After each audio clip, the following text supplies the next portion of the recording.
तो जितना हमने पढ़ा उससे रिलेटेड एक क्वेश्चन कर लेते हैं।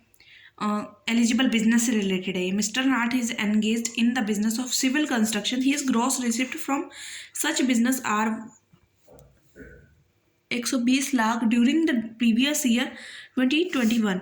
He wants to pay tax on his income assuming that the income of his 8% of gross receipt, मतलब कि 8%, यानी कि उसने कैश में पेमेंट कैश में रिसीव किया इसलिए वो 8% लगवा रहा है, तो पागल थोड़ी ना है। Under 44 AD further against the such income he wants to claim depreciation 15%। Plant and machinery written down method के अकॉर्डिंग है 10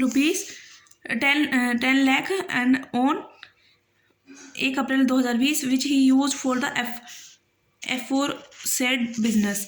Find out the income accessible under the head of profits and gain of business and profession and written down of plant and machinery 1/4/20। तो जो पहले तो उसने बोला कि depreciation बताइए। पहले तो हमें इसकी ग्रॉस रिसिप्ट कैलकुलेट करनी होगी, ठीक है। ग्रॉस रिसिप्ट हम कैलकुलेट करते हैं। 120 लाख रुपए मिला, ठीक है। 120 लाख का वो कैश नहीं करा तभी तो उसने 8% बताया। तो 120 लाख का हम क्या करेंगे, 8% करेंगे। करें कैलकुलेट, 120 लाख का 8%, 9,60,000, 9,60,000, ठीक है।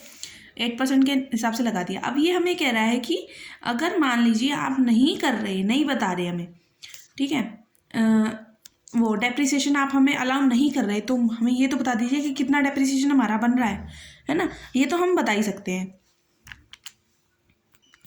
तो देखिए उसकी वैल्यू थी 10 लाख रुपए थी मशीनरी की, और वो 15% से लगवा रहा था। तो 10 लाख पे 15% से मैं निकालूँ 1,50,000 आ रहा है। तो कंप्यूटेशन करेंगे रिटर्न डाउन वैल्यू मेथड से। प्लांट एंड मशीनरी का 1/4/2020 को वैल्यू कितनी थी, 10 लाख रुपए, ठीक है।